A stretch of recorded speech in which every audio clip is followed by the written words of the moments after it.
L'Algérie a besoin de construire un nouveau port, deux nouveaux ports. Les responsables algériens le savent. Nous avons besoin d'un partenariat solide avec des groupes internationaux qui ne sont pas présents, qui ne sont pas implantés massivement ou fortement dans les pays concurrents. Les Chinois nous ont fait une très belle proposition. Ça fait mal au cœur. Le projet d'Al Hamdaniya de Cherchel aurait dû voir le jour. Maintenant, on se tourne vers les Français. Le CMA-CGM. Pourquoi CMA-CGM? L'idée de s'approcher de draguer Rodolphe Saadi a été proposée par un certain Mahdi Ghazar. Et c'est lui qui leur a donné l'idée. L'homme leur a proposé un projet de pactiser, de faire alliance avec un puissant oligarque français afin de créer un lobby qui défend les intérêts de l'Algérie en France. Ça n'a aucune logique économique. S'approcher, donner des privilèges ou tourner le dos aux Chinois, c'est purement politique. Ça n'a rien d'économique. Rodolphe Saadi avec CMA-CGM, il a fait un geste, il a demandé à BFM TV de suspendre la diffusion d'une enquête extrêmement accablante sur l'affaire Ahmed Dezer. Donc, plus de documentaires, plus d'enquêtes accablantes, mais une grande interview dans laquel Tebboune pourrait dire ce qu'il veut, ce qu'il a envie de dire, et de faire sa propre promotion. Il y a une Algérie avec toute la diaspora qu'elle a, avec tous les ingénieurs, les médecins. On n'a pas de moyens pour créer un propre lobby. Rodolphe Saadi, c'est l'ami d'Emmanuel Macron. C'est vrai, c'est son meilleur ami. Sauf qu'Emmanuel Macron, il est partant dans 2 ans. Là, avec 5 millions d'Algériens qui vivent en France, on n'est pas capable de faire du lobbying. Dans une émission précédente, on vous a expliqué sur le plan de la logique économique qu'il est dangereux, voire inquiétant, et c'est une très mauvaise idée même, de privilégier le groupe français CMA-CGM pour la modernisation et la gestion de nos ports. L'Algérie a besoin de construire un nouveau port, deux nouveaux ports. Les responsables algériens le savent. Nous avons besoin d'un partenariat solide avec des groupes internationaux qui ne sont pas présents, qui ne sont pas implantés massivement ou fortement dans les pays concurrents à notre pays dans le domaine de la gestion portuaire ou dans le transport maritime ou dans le domaine de la logistique maritime. Je peux vous citer des cas précis de responsables algériens qui ont avoué que notre pays, sur le plan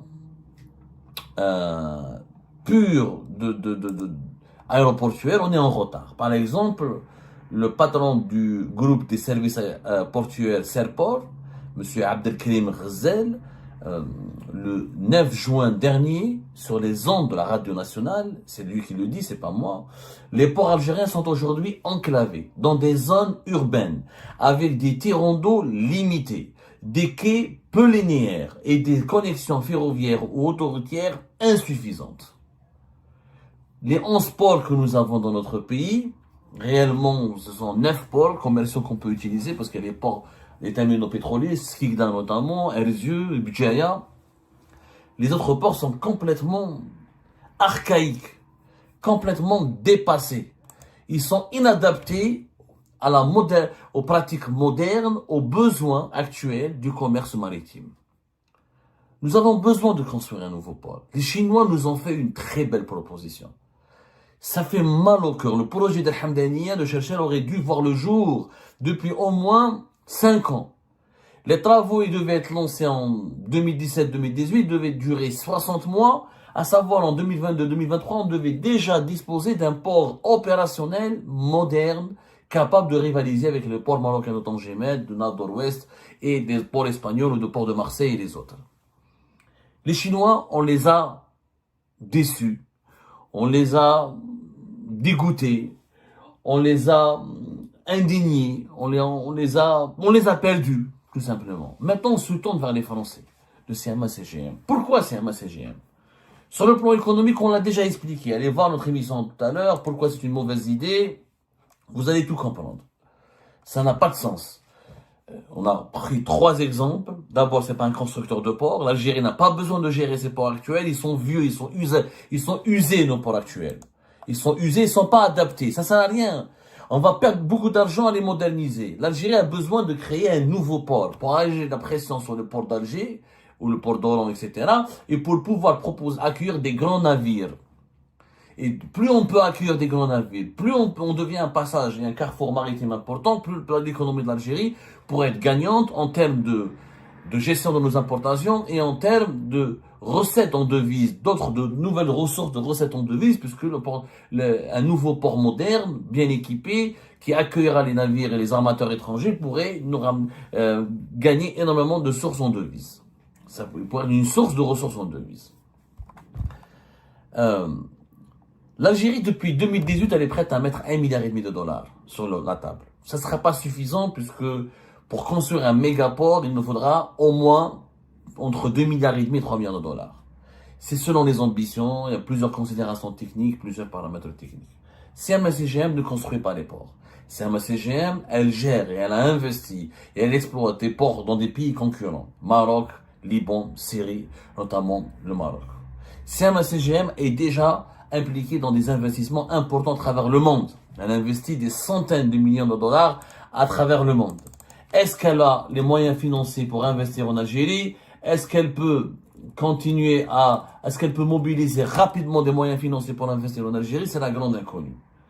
Siam CGM va investir, par exemple, aux États-Unis, uniquement 20 milliards de dollars. 20 milliards de dollars. Il a déjà va investir au port de Nador presque 300 millions de dollars. Il va investir presque plus de 200 millions de dollars aussi en Syrie.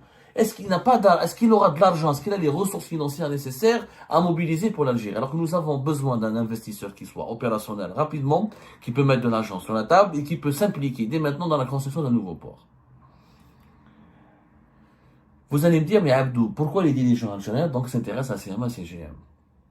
Ils ne s'intéressent pas à Siam CGM. Ils s'intéressent à son PDG Rodolphe Saadi, qui est l'ami d'Emmanuel Macron et qui est la 5e fortune de France et qui est un lobbyiste, un oligarque au sens propre du terme, extrêmement influent en France, propriétaire d'un groupe de médias puissant qui est le groupe Altis, qui appartenait au franco-israélien et marocain Patrick Drahi, et qui compte LMC Story, BFM TV, BFM Business, une dizaine de chaînes locales, et un groupe média assez solide dont nous avons déjà parlé.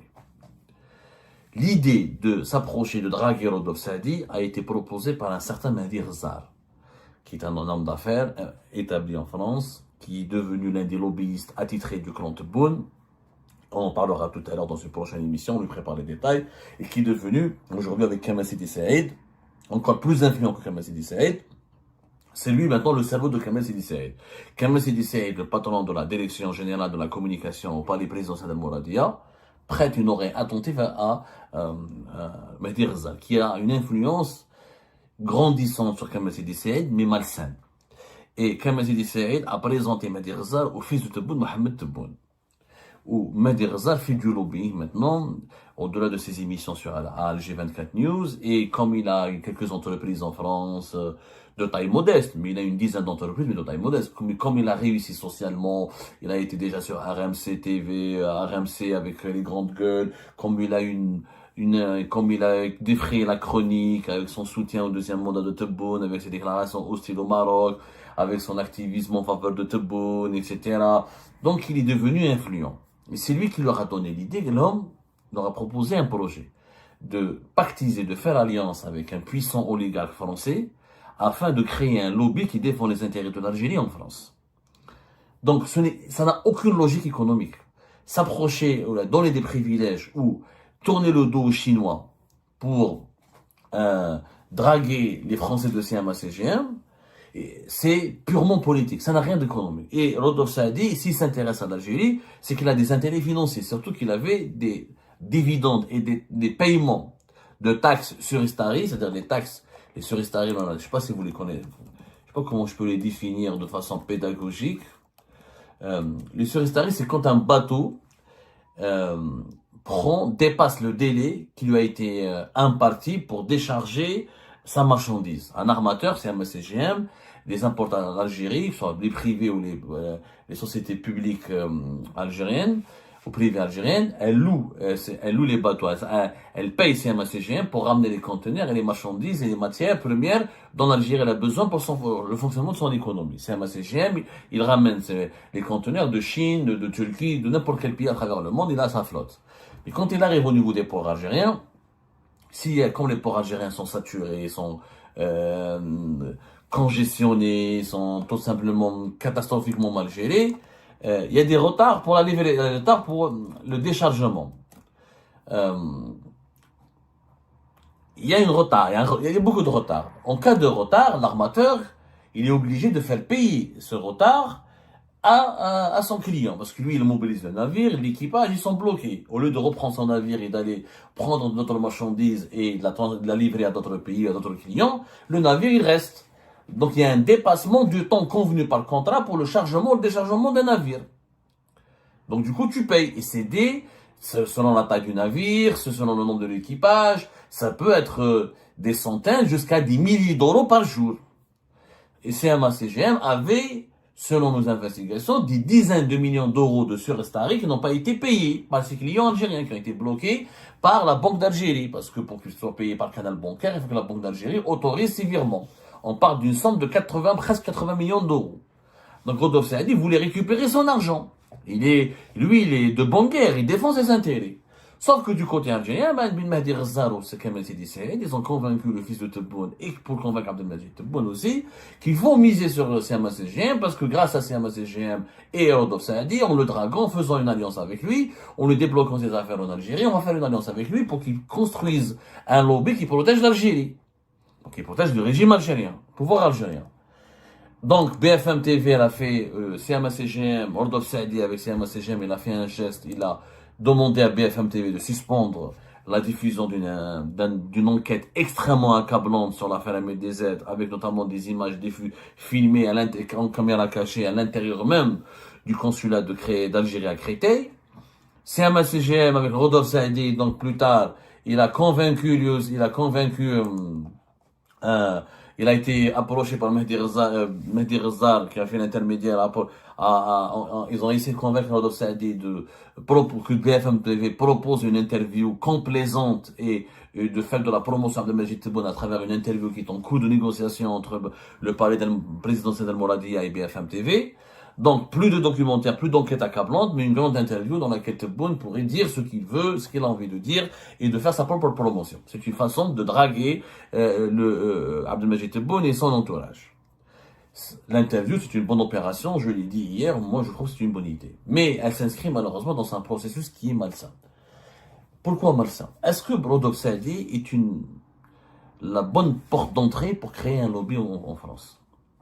Il y a une Algérie avec toute la diaspora qu'elle a, avec tous les ingénieurs, les médecins, les entrepreneurs qu'elle a.